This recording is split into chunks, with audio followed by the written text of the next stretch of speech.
Tanaya masuk ke salah satu ruang ganti. Di sana dia pun mencoba beberapa pakaian yang akan dia beli. Semuanya tampak bagus saat dia pakai. Dia sampai kebingungan memilihnya. Sudahlah, aku beli aja semuanya daripada repot-repot memilih, ucapnya seenak hati. Sebagai putri bungsu dari Abimana Williams, tentu harga pakaian itu bukan masalah baginya. Tunggu, tapi kan dia lupa membawa dompetnya. Sepertinya langit harus merelakan saldonya terkuras oleh gadis manja satu ini. Setelah selesai, Tanaya pun keluar dari ruangan itu. Tak disangka di depan ruangan tersebut dia lagi-lagi bertemu dengan pria yang tadi membuatnya jengkel. Siapa lagi kalau bukan Steven, teman sekampusnya yang juga adik kandung dari Samuel, musuh kakaknya. Melihat Steven yang sedang duduk di kursi sambil menatapnya dengan tatapan mesum, membuat Tanaya mendengus kesal. Kau tidak ada kerjaan ya, mengekoriku terus. Sudah aku bilang, kau bukan tipeku, jadi berhentilah membuntutiku, kata Tanaya dengan sewot. Tiba-tiba, dari belakang Tanaya muncul seorang wanita menghampiri mereka. Wanita itu juga baru keluar dari ruang ganti di sebelahnya tadi. Sayang, siapa wanita ini? Kau mengenalinya? Tanya wanita itu pada Steven. Matanya menatap tak suka pada Tanaya seolah menuduh Tanaya sedang mendekati pria yang pergi bersamanya. Tanaya pun balas menatap wanita itu dengan tajam. Wanita yang berpakaian seksi ini pasti tidak lain adalah kekasih Steven yang entah keberapa. Steven tersenyum samar, lalu berdiri tepat di samping wanita itu. Tak ketinggalan, dia juga merangkul pinggang wanita tersebut seperti sedang pamer kepada Tanaya kalau wanita itu adalah miliknya. Wanita ini tidak sedang menggodamu kan, sayang? Tanya wanita itu sekali lagi pada Steven. Menggoda? Hello? Dunia ini bisa kiamat kalau aku menggoda lelaki playboy sepertinya. Ketus Tanaya dengan wajahnya yang menyebalkan. Dia Tanaya Williams, teman sekampusku, jawab Steven pada kekasihnya. Sekarang masih teman, tapi nanti dia akan menjadi kekasihku. Imbuh Steven dalam hati sambil menatap Tanaya dengan lekat. Oh ya Tanaya, kau sudah selesai memilih pakaian untukmu? Kalau mau biar aku bayar sekalian belanjaanmu, kata Steven memberi tawaran. Kekasihnya langsung melotot pada Steven. Dia cemburu pria itu ingin membayarkan belanjaan Tanaya. Apa? Membayar belanjaanku? Maaf ya, tapi nanti dediku kecewa kalau aku tidak menghabiskan kekayaannya yang tidak terbatas itu. Jadi sebaiknya kau pakai aja uangmu yang tidak seberapa itu untuk membayar belanjaan kekasihmu dan beberapa simpananmu yang lain. Tolak Tanaya sambil mengejek. Ups. Tanaya pura-pura menutup mulutnya. Maaf, aku keceplosan soal simpananmu. Hehe. Lanjutnya dengan wajah tanpa dosa. Wanita yang berdiri di samping Steven makin bertambah masam aja wajahnya. Simpanan apa maksud temanmu ini? Kau punya kekasih lain selain aku? Protes wanita itu. Tidak usah mendengarkannya sayang. Dia hanya iri saja padamu. Dia sengaja bilang begitu supaya kita putus, lalu dia bisa jadian denganku. Ucap Steven mencoba membujuk kekasihnya. Hei, apa kau tidak pernah berkaca? Satu kampus juga sudah tahu kau yang tergila-gila padaku. Sok tampan sekali. Pacarku lebih tampan darimu. Untuk apa aku mengejarmu? Tidak ada gunanya. Maki Tanaya. Pacar? Steven langsung menertawai Tanaya. Pacar atau bodyguard? Setauku kau kemana-mana selalu dengan bodyguardmu. Apa salah satu di antara mereka sudah kau angkat jadi pacarmu? Ledeknya lagi. Tanaya pun mengepalkan tangannya. Dia tidak suka ada orang lain yang meremehkannya. Matanya pun berkeliling mencari keberadaan langit. Syukurnya langit datang di saat yang tepat. Langit yang baru saja selesai mengurusi urusannya langsung segera menghampiri Tanaya. Itu dia kekasihku, seru Tanaya saat melihat langit berjalan ke arahnya. Steven mengikuti arah pandang Tanaya. Dia mengamati baik-baik wajah pria yang dibilang pacar oleh Tanaya. Rasanya wajah itu tidak asing baginya. Ya, dia pun ingat kalau itu adalah pria yang sering mengantar Tanaya kuliah. Tapi setahunya Tanaya masih ada hubungan keluarga dengan pria itu. Sudah selesai belanjanya? Tanya Langit yang baru saja datang. Sudah sayang, tinggal bayar aja. Kamu yang bayar ya? Jawab Tanaya sambil bergelanyut manja mesra di lengan Langit. Sayang, ulang Langit sambil mengerutkan keningnya melihat Tanaya. Kemudian dia menempelkan punggung tangannya ke kening Tanaya untuk memeriksa suhu tubuh gadis itu. Tapi ternyata suhu tubuhnya normal. Tidak panas, tidak demam, kenapa tiba-tiba memanggilku sayang? Tanya Langit keheranan. Tanaya sudah memberi kode melalui matanya yang sudah melotot besar, tapi Langit tetap tidak mengerti. Akhirnya Steven pun tertawa melihat Tanaya yang ketahuan sedang ingin membohonginya. Hahaha, kau bilang dia pacarmu, tapi dia saja bingung saat kau panggil sayang. Ledek Steven dengan puas. Tanaya pun berdejak sebal melihat Steven menertawainya. Dia melepaskan tangannya yang bergelanjut pada lengan Langit lalu mendekati Steven dan memukul perut pria itu secara tiba-tiba. Steven langsung berhenti tertawa dan memegang perutnya yang kesakitan. Rasakan itu, kata Tanaya tanpa merasa berdosa. Tanaya, apa yang kau lakukan? Tanya Langit panik. Dia tidak mengerti mengapa Tanaya menyerang pria itu tiba-tiba. Sudahlah, bayar aja belanjaannya, lalu kita pulang. Ucap Tanaya dengan kesal. Dia pun segera pergi ke meja kasir dan meninggalkan Steven begitu saja. Tadinya Tanaya berencana untuk mengajak Langit makan malam bersama setelah berbelanja. Tapi karena kejadian di toko pakaian itu, moodnya untuk makan jadi hilang. Dia pun mengajak Langit untuk langsung pulang. Yakin langsung pulang? Tidak mau mampir ke tempat lain lagi? Tanya Langit saat mereka sedang dalam perjalanan pulang ke rumah. Tanaya bukannya menjawab malah membuang wajahnya ke jendela mobil. Dia masih kesal pada Langit yang tidak mengerti kodenya tadi. Seharusnya Langit mengakui kalau dia adalah pacar Tanaya. Gara-gara Langit, dia jadi ditertawai oleh Steven karena ketahuan berbohong. Apa pria tadi mengganggumu? Kalau iya, akan aku laporkan pada Dedi. Tanya Langit sekali lagi. Apaan sih? Malah lapor ke Dedi. Harusnya Kak Langit yang melabrak pria tadi. Menyebalkan.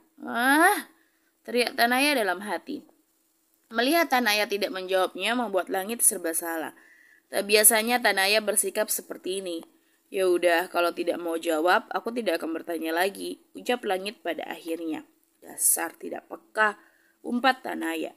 Mobil pun terus melaju hingga ke rumah keluarga Williams. Tanaya segera turun dari mobil dengan membawa barang belanjaannya. Tanpa mengatakan sepatah kata pun, dia langsung masuk begitu saja ke dalam rumahnya. Dia itu kenapa sih? Aneh sekali. Gumam Langit tanpa singgah lagi. Langit pun segera menjalankan mobilnya kembali untuk pulang ke rumahnya. Begitu masuk ke dalam rumah, sudah ada pelayan yang siap membawakan barang belanjaan Tanaya. Sampai di rumah pun wajahnya masih saja terlihat kesal. Ketika melewati ruang tengah, dia mendapati keluarganya yang sedang berkumpul di sana. Sayang, kamu sudah pulang. Kenapa pergi shopping tidak izin dulu? Sapa ibunya tanpa beranjak dari duduknya. Tanaya pun sontak menghentikan langkahnya dan menoleh pada sang ibu. Mami aja di kamar terus dengan Dedi. Lagi pula pasti Mami sudah tahu kan aku pergi shopping dari Uncle Jody. Jawabnya, salah, Ayah Jody. Koreksinya kemudian. Tanaya, apa begitu caramu menjawab pertanyaan mamimu? Tegur Abimana dengan pelan. Karena masih kesal pada Langit, dia terbawa sampai ke rumah. Maaf Mami, Dedi, ucapnya sambil menundukkan kepalanya. Tidak apa-apa, yaudah, pergilah istirahat sana. Kamu sudah makan malam belum tadi? Kalau belum, makanlah dulu sana, ucap Tiara. Aku sedang tidak selera makan, seseorang membuatku kesal. Kalau boleh, aku mau memakannya saja, jawab Tanaya dengan wajah cemberutnya. Apa Langit membuatmu kesal? Tanya Abimana. Iya, Dad, dia menyebalkan sekali. Nanti akan aku laporkan pada ayah Jody, jawabnya. Tunggu. Kenapa dari tadi kamu memanggil Uncle Jody dengan sebutan ayah? Selidik Alaska yang penasaran, karena sudah 2 kali adiknya itu memanggil Jody dengan panggilan ayah. Untuk membiasakan diri. Jadi kalau aku jadi menantunya nanti, aku tidak canggung lagi memanggilnya ayah, jawab Tanaya dengan enteng. Menantu? Ulang Abimana. Setahu Dedi, anaknya Jody hanya satu, Langit. Memang Kak Langit, dia nanti akan menjadi menantu Dedi selanjutnya, jawab Tanaya. Keluarganya tentu saja saling pandang dengan tatapan bingung. Benarkah si bungsu keluarga mereka sedang menjalin hubungan spesial dengan Langit? Kenapa mereka tidak mendengar berita apapun tentang ini? Kamu sudah pacaran dengan Langit? Tanya Tiara pula. Kalau mau menikah apa harus pacaran dulu? Kata Tanaya balik bertanya. Sekarang sih belum. Kak Langit aja tadi tidak mau mengakui aku pacarnya. Dia sangat menyebalkan, Mam. Tapi tenang aja, nanti juga dia akan menjadi menantu Mami. Tiara semakin bingung dibuat anak gadisnya ini. Bukan hanya Tiara, tapi juga yang lainnya. Sayang, kamu bicara tentang menantu, pacaran, apa kamu mengerti dengan apa yang sedang kamu bicarakan? Tanya Bimana. Yang ditanya malah menggelengkan kepalanya. Yang aku mengerti adalah aku akan mendapatkan apapun yang aku inginkan. Jawabnya dengan santai. Sudah dulu ya, Mam, Dad, aku lelah mau masuk ke kamar. Selamat malam semuanya. Pamit Tanaya lalu pergi begitu saja. Sepertinya ada yang tidak beres, gumam Abimana sambil melihat anak gadisnya yang berjalan ke arah lift untuk naik ke lantai atas. Anak itu harus diajak bicara pelan-pelan, saut Tiara. Tanaya memang masih sangat awam dengan yang namanya percintaan dan menjalin hubungan dengan seseorang. Baik Abimana maupun Tiara tentu tidak mau anaknya nanti kecewa karena sikapnya sendiri. Mereka harus memberikan pemahaman kalau tidak semua hal di dunia ini bisa Tanaya miliki, apalagi jika berkaitan dengan urusan perasaan dan juga hati. Sayang, apa Tanaya selalu seperti itu? Tanya Vanes pada suaminya. Saat ini mereka sudah berada di dalam kamar. Vanes baru saja mencuci muka dan saat ini dia sedang duduk di depan meja rias untuk mengolesi wajahnya dengan krim malam. Alaska sendiri sedang duduk di sofa sambil membaca beberapa pesan yang masuk ke handphonenya. Kadang malah lebih parah daripada itu. Jawab Alaska yang membuat Vanes tergelak. Apa kamu tidak tahu kalau dia menyukai Langit? Tanya Vanes. Kami sudah sangat dekat dari kecil seperti saudara kandung sendiri, sayang. Sangat sulit menebak seperti apa perasaannya pada Langit. Jawab Alaska. Semoga saja nanti Tanaya bisa lebih dewasa menyikapi perasaannya. Kasihan dia kalau terlalu berharap pada Langit, tapi Langit malah menganggapnya sebagai adiknya saja, ucap Vanes. Alaska yang sudah selesai dengan handphonenya menaruh benda pipi itu di atas meja, lalu dia berjalan menghampiri istrinya. Aku akan mengawasi mereka, tenang aja, dia adikku satu-satunya. Aku tidak akan membiarkannya kecewa, saut Alaska. Vanes pun mengangguk menyetujuinya. Setelah menyimpan kembali krim malamnya, dia pun berdiri tepat di hadapan sang suami. Beruntungnya Tanaya memiliki kakak sepertimu, kau pasti sangat menyayanginya dan selalu melindunginya. Puji Vanes. Dan aku juga beruntung memiliki istri sepertimu. Istri yang berbesar hati memaafkan kesalahanku dan mencintaiku dengan tulus, kata Alaska balik memuji. Selanjutnya, dia pun menunduk dan menempelkan bibirnya pada sang istri. Bukan sekedar menempel, mereka kini juga saling memanggut dengan mesra. Sedang asik berpangutan, tiba-tiba Vanes langsung menarik wajahnya. Ia sontak menutup mulutnya karena merasa mual mendadak. Kenapa sayang? Tanya Alaska panik. Aku mual, tolong jangan dekat-dekat dulu, cegah Vanes. Hah? Alaska mendadak kehilangan percaya diri. Dia menghembuskan nafasnya ke telapak tangannya lalu menciumnya. Dia pikir nafasnya yang bau, tapi ternyata tidak. Tidak bau kok sayang, ucap Alaska. Ih, jangan deket-deket dulu, aku. Vanes seperti ingin muntah lagi. Sudah, jangan deket-deket dulu. Kamu membuatku mual, ucap Vanes lalu berjalan ke arah tempat tidur. Dia duduk di tepi ranjang dan mengambil air putih di atas nakas lalu meminumnya. Alaska masih mematung di tempatnya. Biasanya kita ciuman tidak apa-apa kan? Tanya Alaska. Vanes mengangkat bahunya sekilas. Entahlah, mungkin baby kita sedang cemburu melihat kita bermesraan, jawab Vanes sembarangan. Ada-ada aja, keluh Alaska. Lalu sekarang bagaimana sayang? Apa masih mual? Perlu aku buatkan sesuatu untuk diminum? Tawarnya. Susu coklat hangat, jawab Vanes dengan cepat. Baiklah sayang, aku ke bawah sebentar ya untuk membuatkan spesial untukmu, saut Alaska. Alaska pun segera turun lagi ke dapur. Khusus untuk istrinya, dia akan menyiapkannya sendiri meski ada banyak pelayan yang bisa membantu membuatkannya. Setelah selesai, dia pun kembali lagi ke kamar dengan segelas susu hangat di tangannya. Ini dia, susu untuk anak Dedi. Ternyata anak Dedi ngambek ya karena Dedi telat membuatkan ini, ucapnya sambil berjalan mendekati ranjang. Terima kasih ya sayang, ucap Vanes lalu meminum susu tersebut sampai habis. Bagaimana? Masih mual lagi tidak? Tanya Alaska. Tidak, sudah enakan, jawabnya. Boleh minta upah? Pintanya sambil menunjuk sebelah pipinya. Vanes terkekeh lalu mendekat hendak mencium pipi suaminya. Namun Alaska dengan cepat menoleh ke depan dan mencium bibir sang istri. Tidak muntah kan? Goda Alaska. Sayang, kau mengagetkanku, protes Vanes. Mulutnya protes tapi wajahnya tersenyum senang. Berarti tadi kamu mual karena anak kita ngambek telat dibuatkan susu. Bukan karena nafasku yang bau, hampir aja aku insecure. Ucap Alaska, lalu mereka berdua tergelak bersama. Aku berangkat ke kantor dulu. Ada meeting yang harus dihadiri pagi ini. Mungkin aku akan pulang tengah hari nanti. Nanti kita makan siang sama-sama di rumah ya, pamit Abimana pada Tiara di pagi hari sebelum pergi ke perusahaannya. Iya sayang, semoga pekerjaanmu hari ini berjalan lancar, ucap Tiara dengan seulas senyum di wajahnya. Abimana pun mengangguk lalu mendekat untuk memberi ciuman di kedua pipi dan kening istrinya. Meski usia sudah tidak lagi muda, namun mereka selalu romantis setiap hari.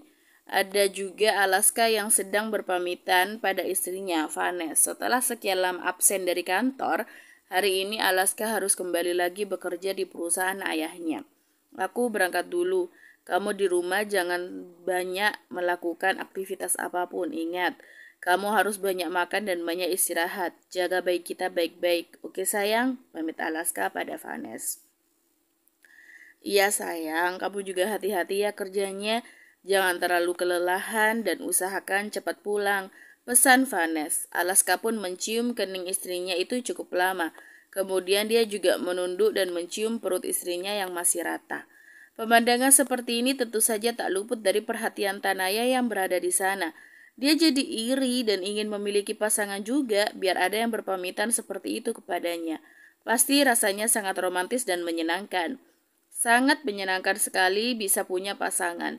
Aku juga mau punya pasangan yang romantis seperti mereka. Tapi pasanganku malah tidak peka sama sekali. Lihat aja, dia bahkan tidak menelponku atau mengirim pesan padaku setelah kejadian semalam, batin Tanaya. Aku harus melakukan sesuatu agar cepat jadian sama Kak Langit. Dengan begitu, aku akan cepat punya pasangan dan bisa terus bersamanya setiap saat.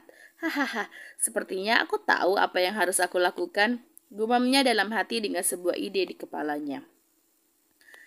Siang ini saat makan siang, Tanaya tiba-tiba saja datang ke perusahaan ayahnya. Ya, dia pergi ke perusahaan Williams, tapi bukan untuk mencari ayah atau kakaknya, melainkan untuk bertemu dengan Langit. Dia berencana mengajak Langit untuk makan siang hari itu. Permisi Nona, panggil seorang resepsionis saat Tanaya lewat di depan meja informasi. Maaf Nona, boleh saya tahu Nona ingin bertemu dengan siapa? Tanya resepsionis itu. Pasalnya tidak boleh ada sembarangan orang yang masuk ke perusahaan itu. Tanaya menghentikan langkahnya lalu menatap resepsionis itu dengan senyum penuh arti. Kau tidak tahu siapa aku? Oke, aku beritahu ya. Namaku Tanaya Williams. Jadi sudah tahu kan siapa aku? Aku rasa aku tidak perlu buat janji apapun untuk bertemu seseorang di sini kan? Jawab Tanaya sesuka hati. Maaf Nona, saya tahu siapa Nona tapi... Hush. Tanaya meletakkan jari telunjuk di depan bibirnya. Jangan banyak tapi-tapian. Aku mau bertemu dengan Kak Langit Pradipta. ucapnya yang tak suka dilarang. Iya Nona, masalahnya orang yang mau Nona temui tidak ada di kantor, jelas resepsionis itu. What? Tidak di kantor? Tanaya sungguh terkejut mendengarnya.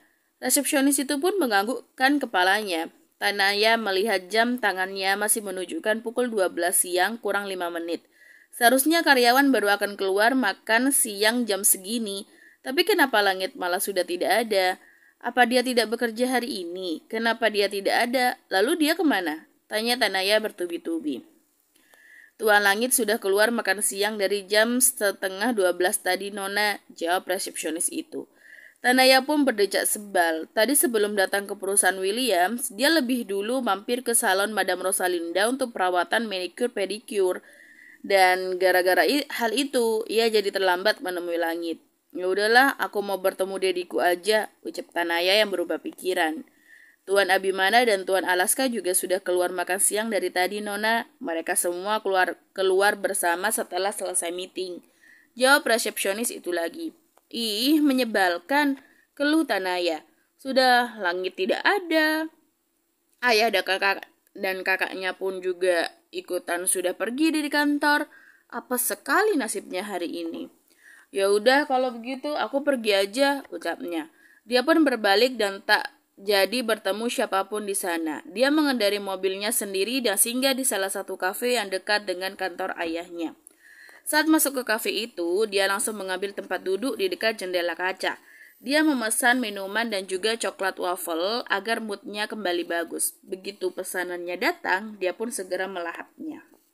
Bodoh sekali aku, niat aku memberikan kejutan malah akunya yang terkejut. Gumam Tanaya lalu menyeruput minuman berwarna pink miliknya. Sedang asik-asiknya makan sambil menggerutu, seseorang tiba-tiba menghampirinya. Orang tersebut ternyata adalah Bastian, asisten sang kakak. Nona Tanaya, sapa Bastian yang kebetulan lewat di sampingnya. Tanaya menoleh ke arah pria itu. Dia lupa-lupa ingat akan namanya. Kau asistennya Kak Alaska kan? Benar Nona, saya Bastian. Jawab Bastian dengan ramah. Oh, saut Tanaya cuek lalu kembali memakan waffle miliknya. Bastian sendiri tersenyum miris pada dirinya sendiri. Dia tidak menyangka Tanaya akan acuh padanya. Nona sendirian aja, tanya Bastian basa-basi. Menurutmu, apa kau bisa melihat ada makhluk lain di dekatku? Jawabnya dengan enteng. Bastian pun terkekeh dibuatnya. Maaf Nona, saya pikir Nona pergi dengan seseorang di sini. Kalau begitu, boleh saya duduk di depan Nona? Izin Bastian. Duduklah, kafe ini bukan punya dediku. Jawabnya lagi. Setiap jawaban Tanaya sangat lucu bagi Bastian. Pria itu pun duduk di depan Tanaya setelah diizinkan. Kemudian dia memesan minuman dan spaghetti bolognese di sana. Spaghetti di sini rasanya enak Nona. Nona harus mencobanya. Itu salah satu menu favorit di sini. Ucap Bastian memulai pembicaraan lagi. Tidak tanya tuh, saut Tanaya. Dia seperti tidak tertarik mengobrol dengan pria di depannya ini. Bastian pun menggaruk kepalanya yang tidak gatal karena berkali-kali diacuhkan oleh gadis cantik di hadapannya ini. Tapi dia tidak menyerah. Dia malah merasa tertantang untuk mengobrol lagi. Kalau boleh tahu kenapa Nona ada di kafe ini? Saya cukup sering ke sini tapi belum pernah bertemu dengan Nona sebelumnya. Apa Nona sedang ada janji dengan seseorang? Tanya Bastian. Aku mencari Kak Langit, tapi apesnya dia sudah keluar kantor dari tadi. Jawab Tanaya dengan wajah cemberut. Bastian pun mengangguk-anggukkan kepalanya. Sekarang dia mengerti kenapa gadis ini terlihat kesal dan tiba-tiba malah nyasar makan di sini. Oh, tadi kami meeting bersama Nona, tapi selesai meeting, Tuan Langit dan keluarga Nona yang lain langsung keluar makan siang. Seharusnya Nona menghubungi mereka lebih dahulu kalau mau bertemu karena jadwal mereka padat sekali, kata Bastian menasihati. Tapi aku mau memberinya kejutan, masa aku harus bilang dulu padanya sih? Kan biar surprise, jawab Tanaya. Memangnya Tuan Langit ulang tahun? Memang harus ulang tahun aja yang dikasih surprise. Balas Tanaya. Gadis itu benar-benar tidak mau kalah saat bicara. Ya, tidak harus sih, gumam Bastian. Aku bingung padanya. Ada gadis secantik aku yang mendekatinya, dia malah cuek padaku. Keluh Tanaya tiba-tiba. Wajahnya berubah menjadi sedih saat ini. Bastian sontak mengerutkan keningnya mendengar itu. Setahunya hubungan antara Tanaya dan Langit mirip seperti adik kakak. Tapi dari apa yang Tanaya katakan barusan rasanya ada yang berbeda. Nona mendekati Tuan Langit, Nona menyukainya, tebak Bastian. Dia kan memang calon suamiku, jawab Tanaya dengan percaya diri. Nona serius, Bastian nyaris tidak percaya mendengarnya. Ih, kau ini buat apa aku bohong? Kesalnya, Bastian pun menepuk jidatnya. Dia tidak menyangka kalau gadis cantik di depannya jatuh hati pada Langit yang sudah seperti kakak kandungnya sendiri. Bastian, coba kau perhatikan wajah semua gadis yang ada di kafe ini. Lalu kau bandingkan dengan wajahku. Pinta Tanaya tiba-tiba. Dan bodohnya, Bastian pun mematuhinya. Matanya berkeliling melihat para gadis muda yang ada di kafe lalu terakhir melihat wajah Tanaya. Memangnya kenapa Nona? Tanya Bastian tidak mengerti. Menurutmu siapa gadis yang paling cantik di sini? Tanya Tanaya kemudian. Bastian terdiam sejenak, dia memperhatikan wajah Tanaya dengan lekat. Bulu mata yang lentik, hidung mancung, bibir merah muda, kulit putih halus tanpa celah. Tentulah Tanaya jawabannya. Dia bahkan terpesona dengan kecantikan si bungsu dari keluarga Williams ini. Hei, kenapa diam aja? Tegur Tanaya karena Bastian malah bengong melihatnya. Bastian pun mengerjapkan matanya berkali-kali. Dia tidak sadar sampai terhipnotis oleh kecantikan gadis di depannya. Oh, maaf Nona, ya tentu aja Nona yang paling cantik, kecantikan Nona bahkan tanpa celah. Puji Bastian dengan sungguh-sungguh. Tanaya pun langsung tersenyum lebar mendengarnya. Tuh kan, aku sudah tebak, aku memang cantik, tapi Kak Langit sepertinya menganggapku biasa aja. Apa jangan-jangan matanya minus ya? Kata Tanaya mengira-ngira. Bastian malah tersenyum mendengarnya. Nona memang sangat cantik, dengan melihat sekilas aja orang akan tahu kalau Nona itu cantik. Lalu kenapa Kak Langit tidak menganggapku begitu? Itu karena dia sudah terbiasa melihat Nona setiap hari. Kecantikan Nona menjadi biasa aja baginya. Lagi pula kalau Nona terus mengejarnya seperti ini, dia bukan bertambah tertarik pada Nona, tapi justru dia bisa menghindari Nona. Sebagai pria, kami itu sukanya mengejar, bukan dikejar, jawab Bastian panjang lebar. Masuk akal sih, gumam Tanaya. Tapi kalau tidak dikejar, bagaimana bisa aku mendapatkannya? Tanya Tanaya bingung. Dia pasti akan merindukan Nona kalau kalian sudah jarang bertemu. Nona harus jual mahal sedikit biar dia penasaran dan berbalik mengejar Nona. Kata Bastian memberikan ide. Ngomong-ngomong, kau memberiku ide begini apa kau sendiri sudah punya pacar? Tanya Tanaya tiba-tiba. Saya memang belum punya pacar, itu karena saya belum bisa memilih, tapi yang mengejar saya banyak Nona, jawab Bastian. Salah duanya ya saudara kembar Tuan Langit itu, sampai sekarang mereka masih saja mengejarku, imbu Bastian dalam hati. Baru saja berkata begitu, handphone Bastian pun bergetar 2 kali. Ada 2 pesan masuk dari si kembar yang barusan disebutnya dalam hati. Tuh kan panjang umur sampai sekarang mereka masih berusaha mendekatiku lagi, batin Bastian. Baiklah, akan aku coba saran darimu. Terima kasih ya atas idemu, senang mengobrol denganmu. Ucap Tanaya sambil mengulurkan tangannya. Bastian pun dengan senang hati menyambut uluran tangan itu. Oh ya, makananku sudah selesai. Aku harus segera pulang. Sampai ketemu lain waktu. Pamit Tanaya lalu berdiri dari duduknya. Iya Nona. Saat Bastian terbata, dia pun ikut berdiri juga. Hati-hati di jalan. Tanaya mengangguk lalu melambaikan tangannya. Setelah membayar semua pesanan, dia pun keluar dari kafe tersebut. Setelah Tanaya pergi, pesanan Bastian pun datang. Pelayan kafe memberitahu kepadanya kalau makanan dan minuman yang dia pesan sudah dibayarkan oleh Tanaya. Itu bentuk terima kasih Tanaya karena Bastian telah memberinya ide yang bagus. Sayang sekali dia sudah menyukai Tuan Langit. Kalau misalkan belum, aku pasti akan mengejarnya. Gumam Bastian pada dirinya sendiri. Bersambung.